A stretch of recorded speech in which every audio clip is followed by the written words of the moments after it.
What happened on that day when you were 14 driving a dump truck for the first time? I just remember being so excited. I was like, I've done it. I've made it. I'm a man.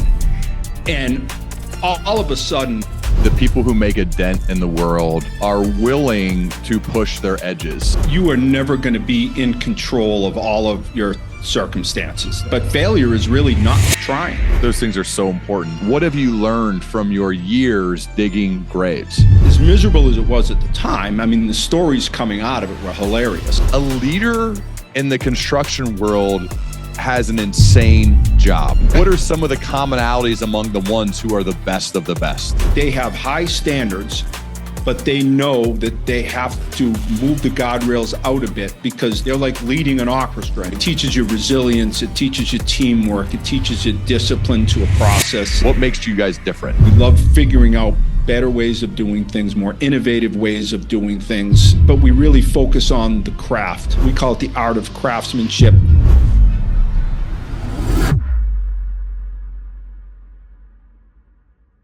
All right, Anthony, man, it's so good to see you, and it's great to have you here on the Learning Leader Show. Welcome, man. Great to see you, Ryan. Thank you for having me. Of course, of course. One of the rare times I got to come hang out with you in Boston or the outskirts of Boston, talk with your team, and then now get a chance to record because I'm was fascinated during my preparation for that keynote of learning more about you and learning more about your company. I was really just honored to get a chance to be in the room with you guys. So thank you for that. Well, we were honored to have you. It was a treat for us. I'm such a big fan of the show, and so it was great to see you in person. Love it, man. Okay, I want to go back in time. You're 14, okay? You're driving a dump truck, something I've never done, and something happens. Can you take it from there? What happened on that day when you were 14 driving a dump truck for the first time?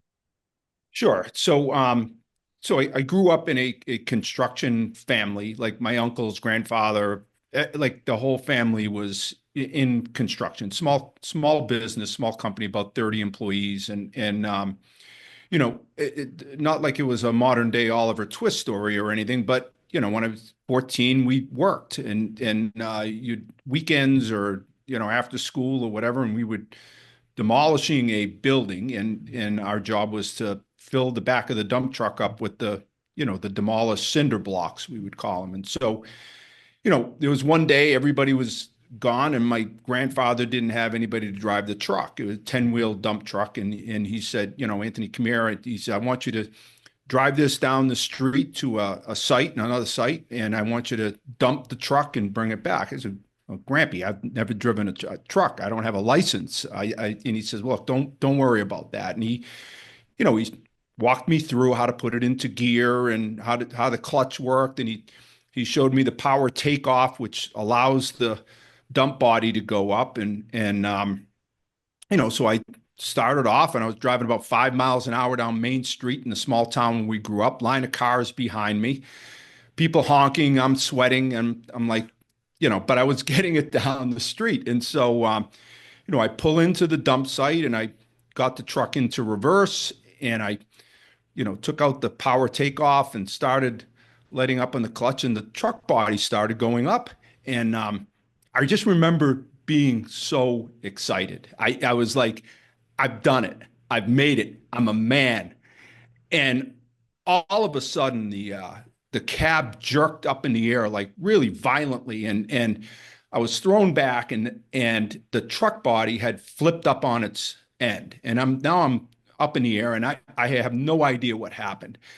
And then it had occurred to me that I had forgot to release the tailgate, which would allow the load to come out of the back. And so I had to climb down out of the truck, like sort of like climbing out of a tree. And the truck, the 10-wheel dump truck, is vertical. And I said, oh crap.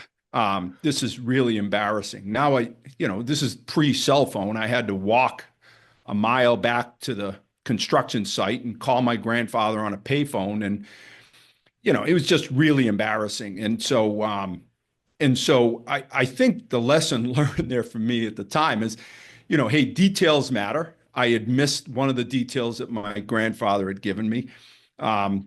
Certainly don't count your chickens before they hatch. You weren't I a was man quite celebrating. yet. You weren't a man quite yet. No, no, but also I think the bigger thing for me at that time was just like, hey, these things are recoverable. Like I was embarrassed, I was humbled, but it was recoverable. I mean, for me, the chance to drive a dump truck at the age of 14 and being thrown into those types of situations, ultimately gave me, a huge amount of confidence and self-esteem to be sort of working around older men and working around people on, little construction sites and stuff. It was sort of a big confidence builder. I love stories like that because it seems like, Anthony, the people who make a dent in the world, like you have, which we're going to get to, are willing to push their edges. They're willing to say yes to things that they don't know how to do yet. They're willing to sometimes look stupid, to be embarrassed. And, when you're 14, you'll probably say yes to a lot of things. But I feel like that's a quality in you, as again, we're going to get into more of it as we get into more of your story and the growth of your company, that it's a superpower to not be afraid to be embarrassed, to not be afraid to look stupid, to not be afraid to push your edges, to not be afraid to just say, like, I'm not exactly sure if I can do this thing, but I'm going to do it anyway. Can you talk to me more about that part of your mentality and how that's helped you grow your company?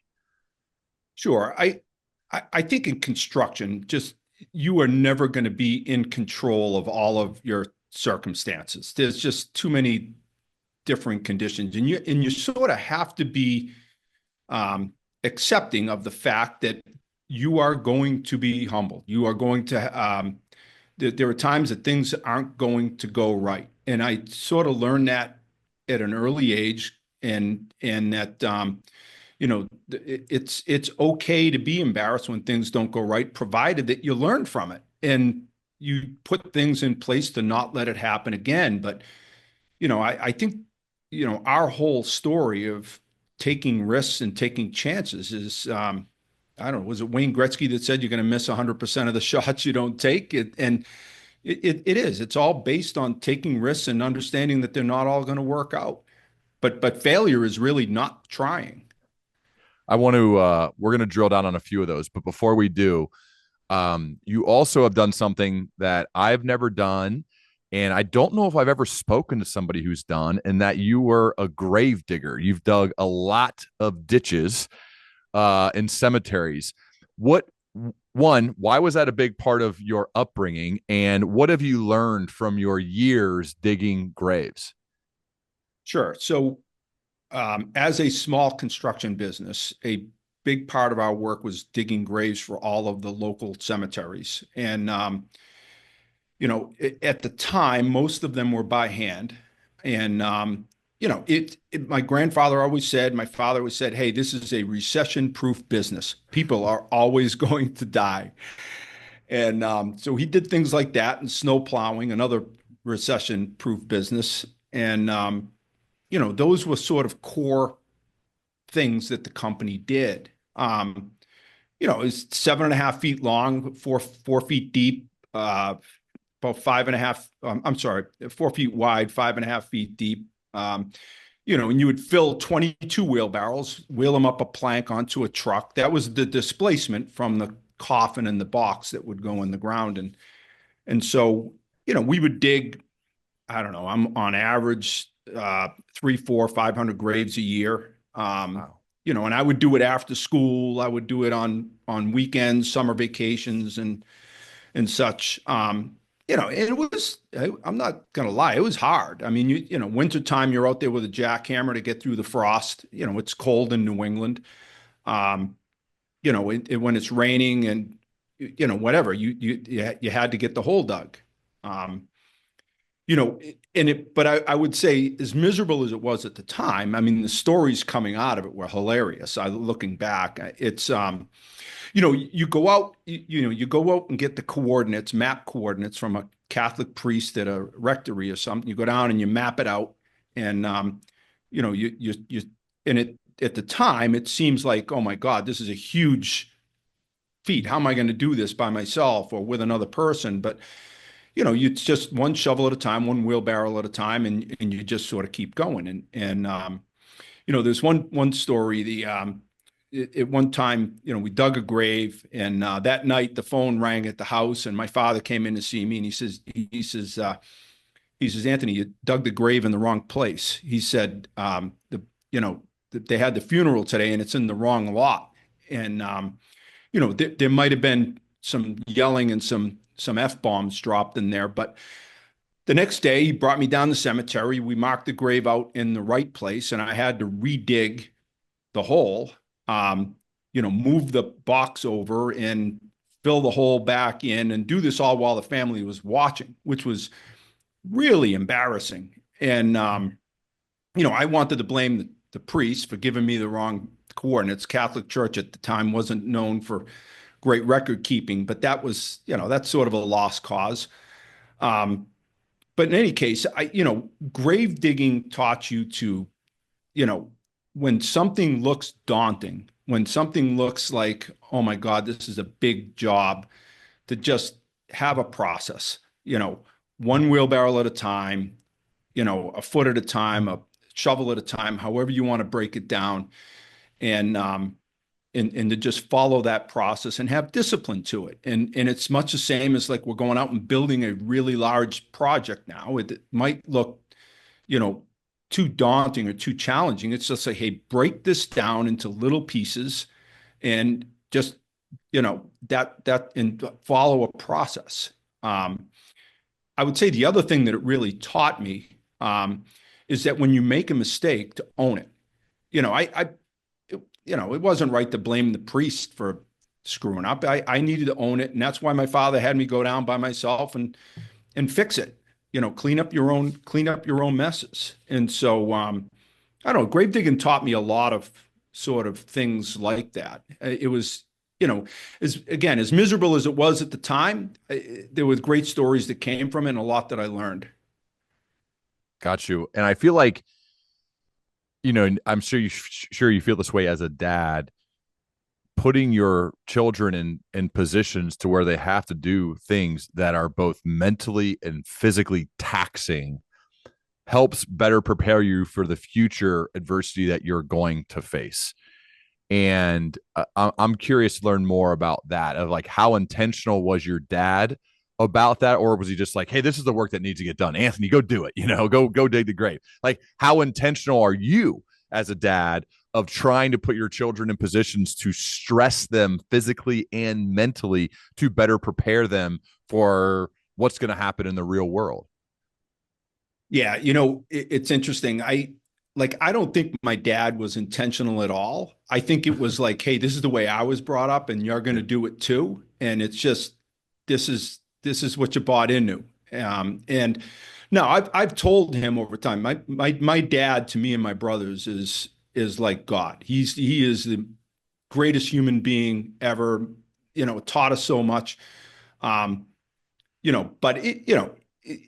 he put us in some positions that I don't know, you'd get arrested today. And so, like what? But what do you mean? No, I mean, in terms of some of the work that we did, and some of the sacrifices, like even when you get into like saying playing high school sports, it was still work first and sports second. It was a bit of a sacrifice. Like when you're running, when you're a freshman or sophomore in high school and you're playing on the varsity for the first time, and you're running on the field for double sessions and you're late, and the coach is screaming at you because and you have to explain in front of him and the team that the funeral was late coming in and you had to bury a body, and that's why you're late.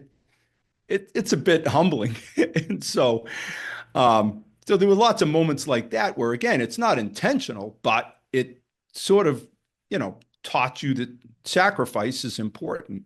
In terms of my own kids, like I was much more intentional. I didn't have to make I didn't have to make my kids do that stuff.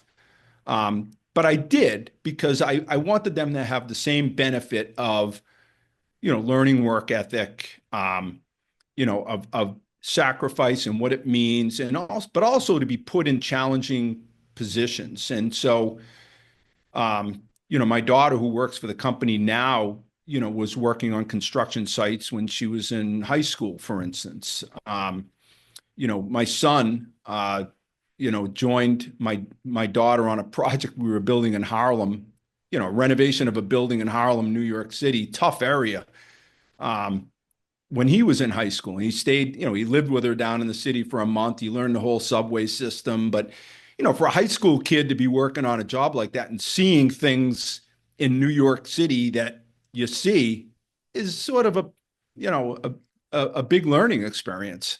Coming out of high school, you're an athlete, you play football, and then you've put yourself in the position to play at one of the premier institutions in the world at Harvard. What did you learn from that experience being both a student at Harvard as well as a football player? Sure. So let me start on the student side first. I would say, going into Harvard, I was scary. I come out of a small sort of town. I had this image in my head of either like flame throwing progressives protesting every cause on the planet Earth, or monocle wearing blue blood type people that I just wouldn't fit in with. And really what I found was really the most diverse student mix I've ever seen in my life. I mean, it was a kid I played with who had been in an LA street gang. There was another kid who had worked in a limestone mill in Western Pennsylvania. Yet at the same time, there was a kid who was fifth generation Harvard, who was just a nice kid. And, that surprised me. And I sort of morphed from a small town meathead, where my conversation was limited to how tough Chuck Norris was or Hulk Hogan, to being able to be a lot more open-minded, a lot more curious, a lot more conversant on a number of things. And, I would say Harvard gets knocked around a bit, especially lately. Liberal arts education gets knocked around a bit lately. And, I'm a big believer in it. I took a lot of business courses. A lot of them, I may not have gotten a lot from, but then I took a course in Nordic mythology, and what did I learn from that? I mean, I might have taken it because I needed an easy grade during football season, but I came out of there like being able to tell better stories and understanding rituals and culture and symbols and tribalism. And like, I use that stuff to this day in my own business. And so anyway, it sort of changed me a bit. And I met the best friends I still have the best friends in my life from my days at Harvard. So anyway, it really changed me into the person I sort of needed to be versus what I went in with. How about adding on to the fact that you played football there? And so, I mean, that was just an awesome experience. The one thing I'll say about football and in the Ivy League in general is like, yes, they might be gifted academically, but they play hard, they train hard. Football is real to them. I'm reading the John Feinstein book about the Ancient Eight right now, and he captures it really well. But look, everybody, I say everybody puts their fingers on the ground, and you go through the same hard work, the same preparation, the same process. It teaches you resilience, it teaches you teamwork, it teaches you discipline to a process. You learn how to lose. My junior year there, we were 8-2 and won the AV League, and it was just a great experience. The next year, we returned almost everybody, and we went 2-8. To this day, we still talk about, hey, how does that happen, and like what happened, and it teaches you a lot about life. 8-2 to 2-8. Usually, the story goes the other way. We were 2-8. Our guys came together and we worked hard. The next year we won the Ivy League and we were 8-2. So it's for have it go the reverse is completely backwards. Like, what happened? How did this team of obviously talented enough to win the conference, win the league, then completely goes the other direction the next year? You know, I don't know. We talk about it to this day. Like the talent was there, but I don't know. You know, look, the easy thing to say would be that our heads got bloated and our egos got in the way. But I don't think that was it. I think that we had a couple of games where just things didn't go the right way, and all of a sudden people started doubting themselves, and we lost confidence, and then I think, you know, when things started going the wrong way, we didn't do anything to correct it. Like we didn't do anything enough, I should say, to correct it. But to this day, we sort of talk about it, me and my friends, and what it's helped me with is understand, like my own company is really just a collection of teams. Like we have about 150 projects at one time, and it's really 150 teams. And so I think constantly about how is this team made up? Do they have the right players? Do they have the right leadership? Do they have the right team dynamics? Because the success of that team is gonna judge how well or how poorly that job goes. And that year of going 2-8 taught me a lot more about teamwork than the 8-2 team did. Um, in a lot of ways. Well, that leads me to the construction world. And as I was preparing for our time and preparing for my keynote with your company, I was trying to learn more, not only about your company, but about your industry, so I could try to be somewhat relatable because that's not an industry that I'm familiar with. And as I was digging in and talking with you, a leader in the construction world has an insane job. And you'll be better at telling this than me, but just the number of people and different incentives and different priorities that person or those people need to gather to build this giant thing is crazy. Can you walk through just the sheer responsibility of somebody who is a leader while trying to build a giant apartment complex or a giant building in Boston or New York City or all over the place where you guys build? I just love for you to detail the sheer amount of responsibility that person has. Sure. It's funny you ask that because just last week I was at some conference and somebody asked the question, "Hey, name the three greatest leaders that you know." And of course, everybody started naming CEOs or military people, politicians, whatever. And I started thinking about like just the people that I worked with. And if you take a superintendent, project manager that might be building a building, as you said, like in South Boston, or like we're building a hospital down in U.S. Virgin Islands, or say rural Maine, you know, that person has to commute probably over an hour to the job site early morning, before most people have even gotten up. They're overseeing 100 or 300, 500 workers coming on the job. Most of them, probably 30 or 40% will be immigrants or maybe even non-English speaking. All of them coming from different walks of life, socioeconomic backgrounds, and that person has to align all of them on a daily basis to build something that has never been built before. It might be some, unbelievable design by a world-leading architect, or it could be a hospital that is going to help treat people and save lives. But they're doing it in the midst of organizing thousands of different materials coming from all corners of the planet. They're doing it without knowing what the weather's going to be, what the traffic or logistics concerns are going to be. They'll be doing it with some guy with a tie on telling them that they're over budget, and some other person telling them that they're behind schedule, and someone else telling them that they need to work safer. And it's just, you got all of these voices in your ear telling you need to do better, better, better, better in all these different areas. And you gotta make certainty and predictability out of all this stuff on a daily basis. And then you got to do it all over again the next day until that project is complete. It's a really hard job. And that's why I think that these guys I work with, men and women, they're some of the best leaders I've ever come across.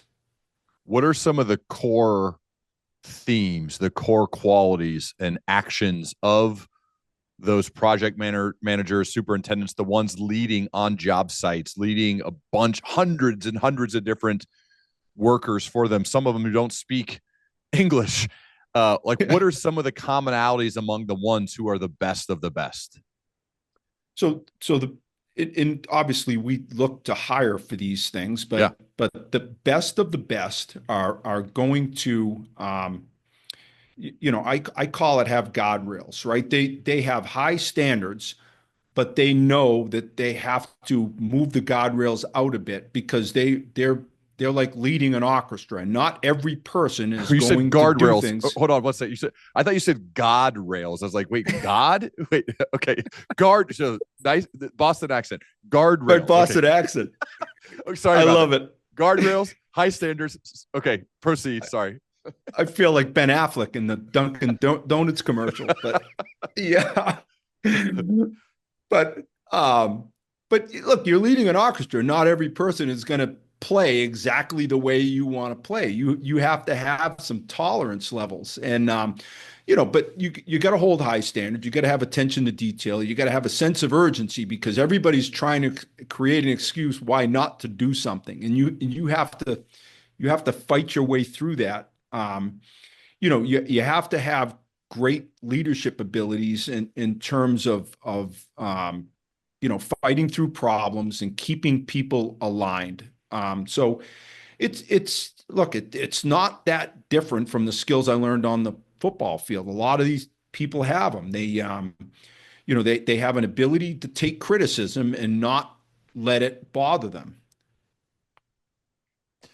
You took over. Okay, I want to get the timeline right because the building of your company is an awesome story. It was one of the main reasons I wanted to do this. So you became the CEO in 1997. Is that right? Yes. Can you tell the Yep. history before 1997? What was Consigli? What was the business? What did you primarily do? How many people worked there? What were the yearly revenues leading up to 1997 when you took over? Sure. So, business was started in 1905 by my great grandfather. He was a stonemason who had immigrated from Italy. Uh, he had six sons. They all had a trade. They were all mason trades. Concrete, bricks, plaster, etc. But four of them went to World War II, fought in the war. My grandfather stayed back here and ran the business at that point. But the business stayed small for three generations. Average around 20, 30 people. The most we did was probably $1 million a year. My father was a heavy equipment operator at the same time he was running the business. And so, I got out of Harvard, we were still digging graves and plowing snow and doing small commercial projects, but it was still about 20, 30 employees, and it was and that was the size my grandfather and my father wanted to keep it. So, one, you become the CEO. I'm curious why they chose you and why you wanted it, and then how you wanted to change the business, or at minimum, you wanted to grow the business, I imagine. So, can you talk a little bit about that process of how you got chosen, why you wanted to be the CEO, and then what happened next? Some of your priorities, how you were able to start hypercharging the growth into Consigli. Sure. Um, my father, I think, always figured that I would run the company at some point. I had grown up in the business, and he really liked running heavy equipment. Um, but I would say that when I came into the business it was like 1990, and we went through a really bad recession. And they say everybody has their crucible in life. This was really my crucible. We were in tough shape. Like, we couldn't make payroll, couldn't pay our bills. I had just I was 22 years old and had just gotten my now wife pregnant. And there's just a lot of stuff going on in our extended family that was problematic. And so it was a tough few years. And it's, when we got through it, just, working hard and scrapping and such. But, we got to around not 1995, 96, and we sort of we had stabilized. And, my father said, all right, this is a good time to transition. And at the same time, my younger brother, Matthew, had just joined us. And, I don't think I'll ever forget. I think it was wintertime and people were out snow plowing, but we had to cover a grave. And so I think we were down the cemetery and, here I am. I got a Harvard economics degree. I have all these visions of what I want to do with my life, and I'm covering a grave. And I think the two of us looked at each other and said, "What are we doing?" And so I think it was about that moment that, like, we had a conversation with my father, and he said, "Hey, this is a good transition point." I sort of became CEO, and at that moment, I think, my brother and I decided to give up like grave digging and snow plowing and, a bunch of the different things that they might have made money, but it wasn't what we wanted to spend our life doing. And we decided to focus on, all right, where do we want this company to go? And so that was sort of a real big moment. It was a big moment for me, big moment for the company, I think. So what happened next? How? Because like it's one thing to say I don't want to be digging graves, I don't want to be plowing snow. I mean, they're recession proof businesses. I understand why you do it, because in the short term, you're going to be able to make payroll, you're going to be able to make a little bit of money, you're going to be able to run your business. So I could see how it would be hard to give up kind of guaranteed money makers, but that's what you decided to do. So how were you able to have the confidence and the guts to say, we're going to go big here? We're not going to just do these little jobs that basically anybody could do, but we're going to do something more special. We're going to do something bigger. What was it in you that said, that's what I want to do? And then the harder part is actually doing it. So how were you able to make that happen? Sure. So at the time, there was no grand vision of, hey, we want to be a billion, $2 billion, $3 billion company. There was none of that. It was just we knew what we didn't want to be. And so, but the first thing we did was we said, okay, we know what we don't want to do. So we gave those things up.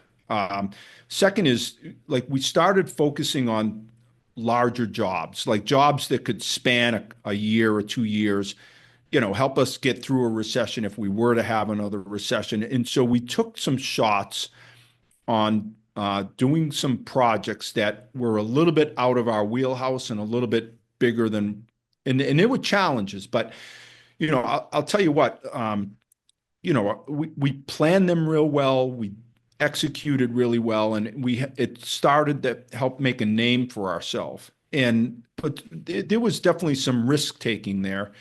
And I think the fear of failure just drove that hell out of us to make sure that they went right. And at the same time, we focused on a brand. We focused on the history of the company, came up with a new logo, and really branding ourselves around, this craftsmanship and masonry that my grandfather and father and uncles were sort of known for. And then I would say lastly, we sort of built our team. Like, we didn't know what we were doing. But we went out and we hired some people who did, and sort of convinced them, or were able to convince them to take a chance on us that we were going to bring this company to a great place, and sort of built out our core leadership team in about 5 years that, they're all still here today. It's like 30 years later, and they're still with me. I mean, it's a great story of consistency, but those are the 4 or 5 things we did at that time that helped us, give us a launching pad into to start growing the business. It's funny, Anthony. I've had this conversation recently with some others who have sustained excellence over time, like you have. And one of the commonalities is you acted and you took action before you were ready. You didn't fully know what you were even doing, but you had the willingness to get after it, the willingness to act, the willingness to do the work, and the willingness to figure it out as you went, as well as you're willing to make the investment in other people that maybe did know a little bit more than you that could help you get there. And it seems like that combination of things, of being able to lean into some of the uncertainty, being able to take on a big job where deep down you're probably thinking, I'm not even sure if we can do this job. I don't know if we can build this big thing. And so I'm curious about maybe one of those first big jobs. Like, what was it? Can you take us in the moment of an example of a time where you said yes, you bid on a project and you got it? And maybe even after you got it, you looked around, maybe talked to your brother and say, wait, maybe I almost wish we didn't get it because this is too big of a job. I'm not sure if we can do it. I wonder if there are any of those moments or an example you could share that could illuminate that process. When we started taking some bigger jobs, there was one job in particular. There was a school renovation, and it was a really nasty job in terms of just all these structural um, sort of things that had to go into the school to stabilize it and renovate it. And it was a lot. It was a job that a lot of people sort of walked away from, like, hey, this is too hard, or it's too nasty, whatever. And we bid it, and we were the low bidder. At that time, a lot of the jobs that we had gotten were based on a low bid. And, we were very worried. Like, hey, did we leave too much money on the table? Are we too cheap? Is this going to bankrupt us?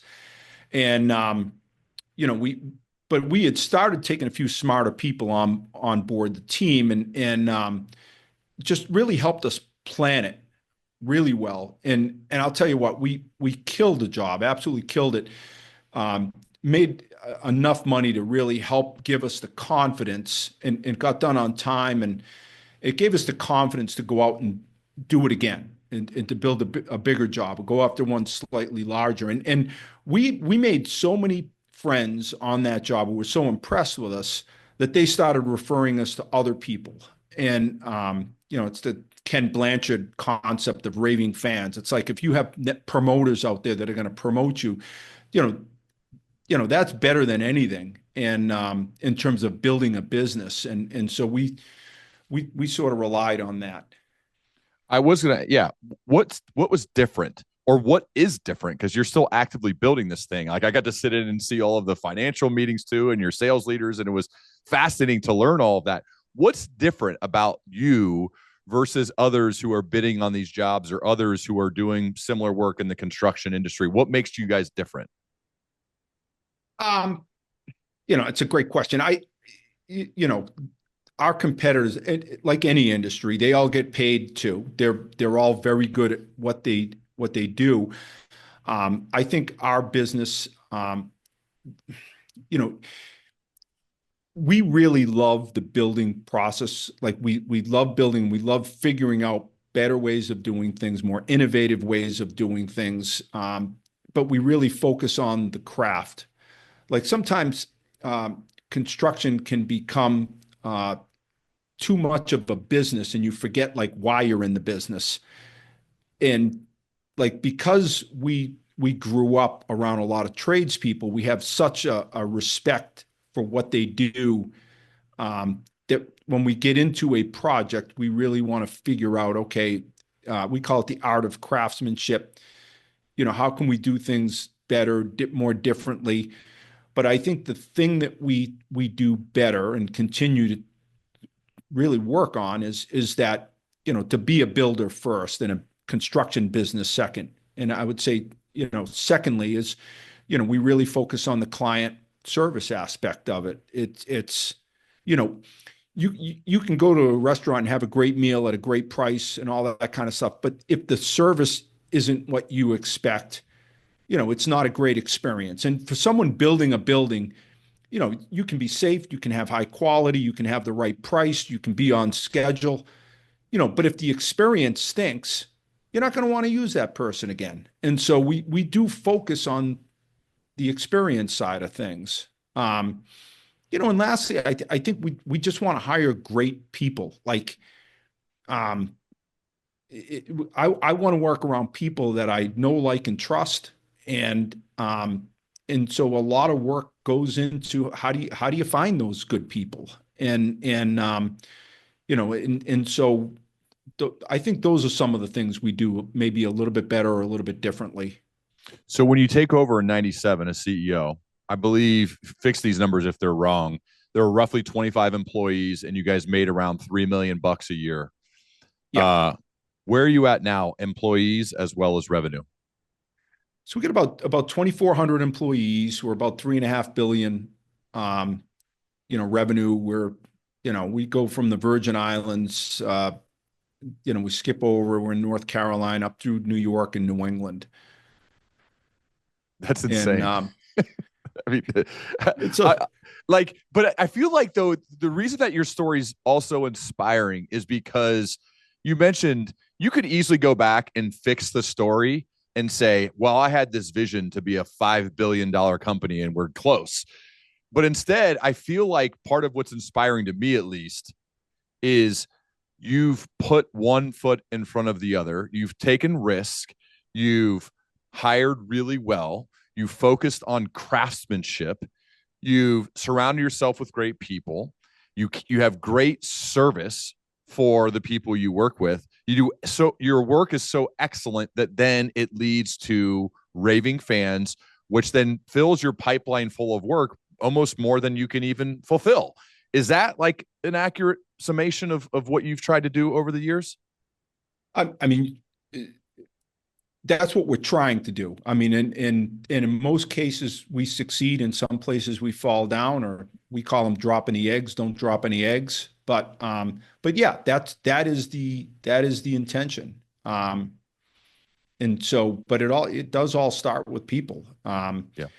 I mentioned the leadership team that had been with me a long time, and at the time that I was struggling with the business, I looked for people who, a lot of them were athletes, people that, because I knew they understood teamwork, they understood discipline, they could take coaching, they could, um, they were resilient, and so we ended up hiring a lot of athletes, or former athletes, and it was what I knew, and that was sort of working out for us. And we continue to do that to this day. Like a lot of athletes, a lot of former military, but it's people who are high initiative and can understand all those concepts that I sort of grew up with. I'm very biased, Anthony. So you may be talking to the wrong guy, but I've had very good experiences hiring people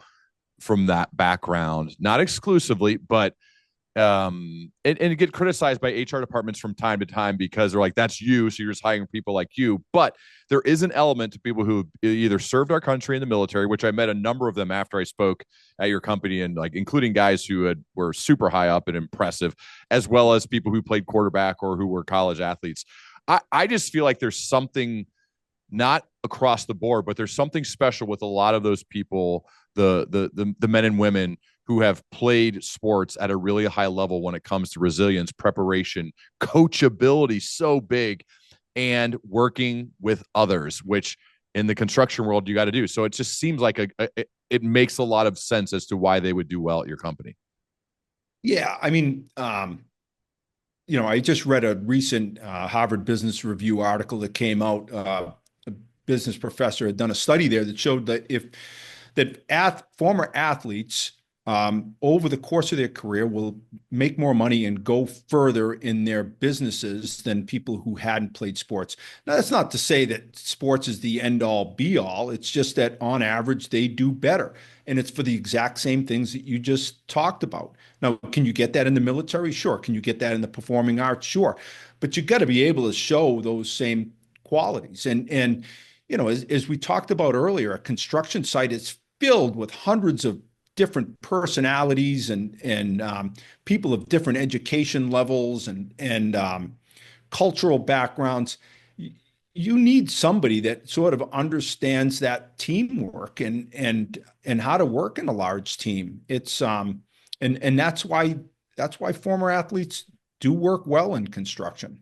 Yeah, especially that part about working with people from all different walks of life. That's why I think college athletics is really key. Because in high school, sometimes you don't get that. But in college, I remember my first locker, I'm around guys from all over the country that have different accents, that have their own almost different language that they've used that I become super acclimated to. And now I can hang out and become really good lifelong friends, which I am with a number of them that we would have never, ever, ever met if it weren't be the fact that we both played football in college. And I think that is a great thing. I realize not everybody has the ability to do that. But I'm with you that I think there's something there. There's a couple more things I wanted to hit, Anthony, that I think are really big. You mentioned your logo, and I don't always talk about logos. I'm not sure it's important, but in this case, I feel like it is because there's a lot of meaning in the arch. What does the Sure. arch mean to you, and why is that a part of your logo? So when we decided to rebrand the company, the what we based it on was the oldest picture we could find of my great grandfather was building this massive stone arch, and he was on the scaffolding, and I think that it dates back to like the 20s, and so for us, the arch was part of our legacy, but it also denotes teamwork, right? You can't the two so like the famous St. Louis arch picture. It's like you can't make an arch work without teamwork. Um, but it also denotes forward thinking, strength, stability, and those are all qualities that we sort of wanted to be known for. And so the arch was sort of the perfect logo for what we were looking for.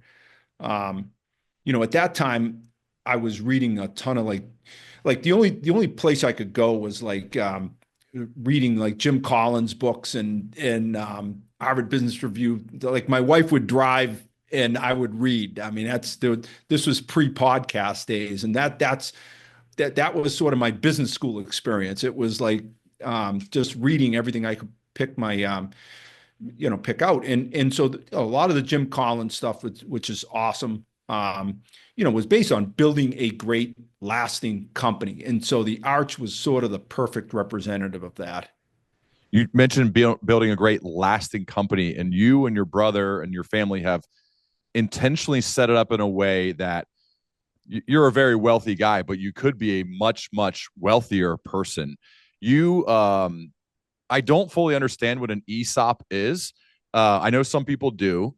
Can you describe what an ESOP is and why you decided to set your company up that way?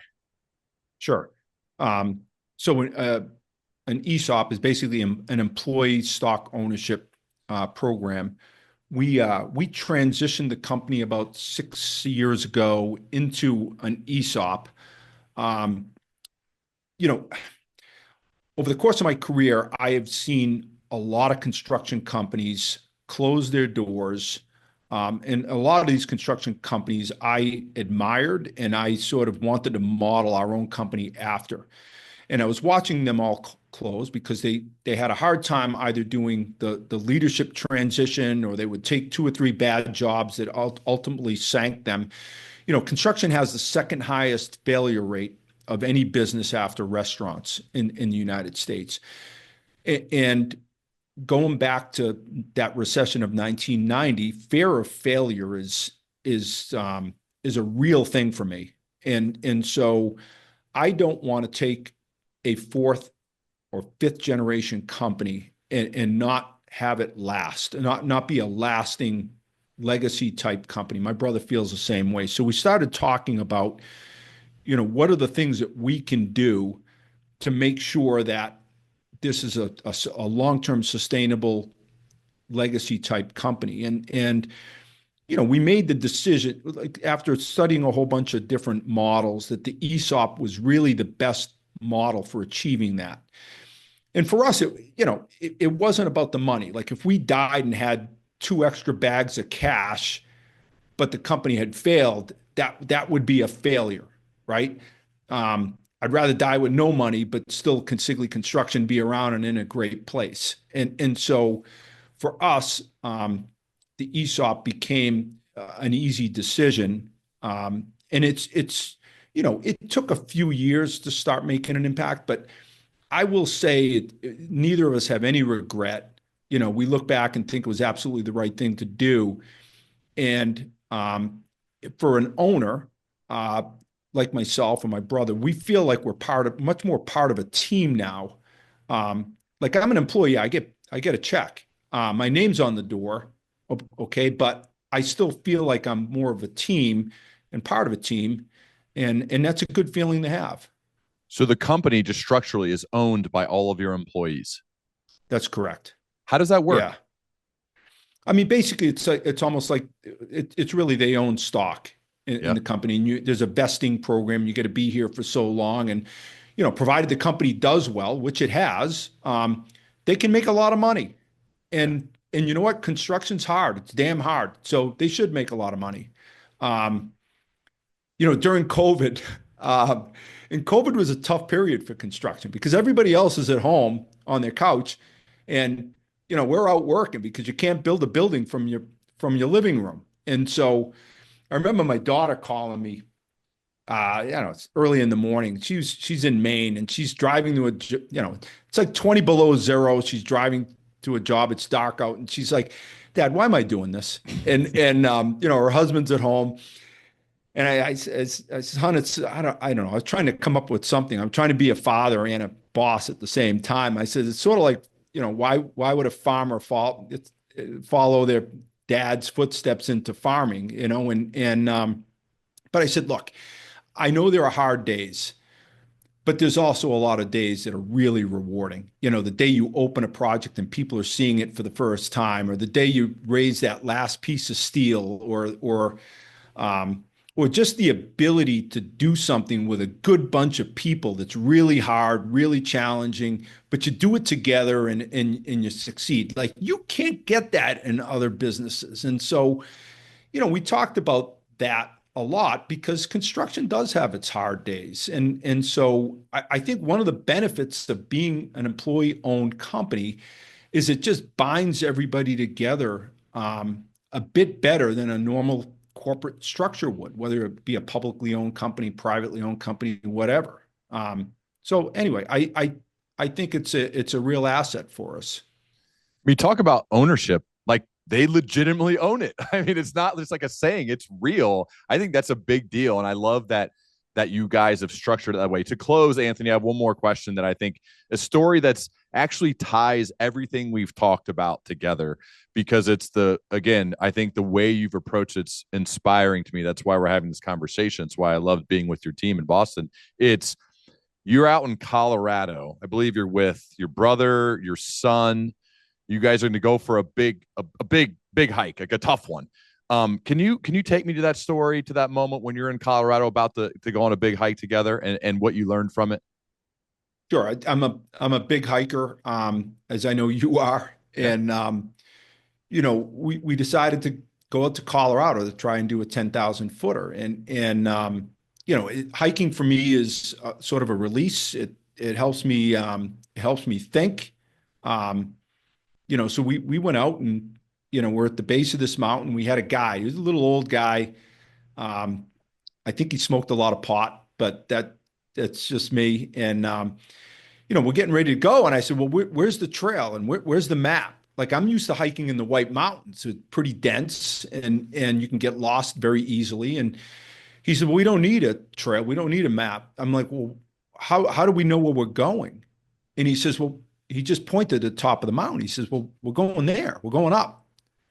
And I don't know why I had this like moment where I says, "Oh my God, that just makes so much sense." And like for me, like strategic planning of my own business, it's like every year you're just going up. You just get better every year. Like and so I don't need this big mapped out strategic plan sitting on the shelf of how every step is going to go all the way up the mountain. I just need to put one foot in front of the other and know that we're getting a little bit better what every hour, every day, every year. And where we go, we go. I mean, obviously we're planning out a few years and thinking about where the markets are going and all that kind of stuff. But for me, that hiking trip and that guide was sort of revelational. And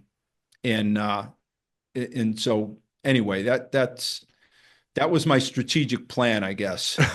That's what I'm saying. I think it's inspirational is that planning it certainly has a place. It's important to think about it. It's important to be reflective. It's important to have some sort of a vision and a place where you want to go. I do think goals, all that stuff, it all has its place. It's all useful.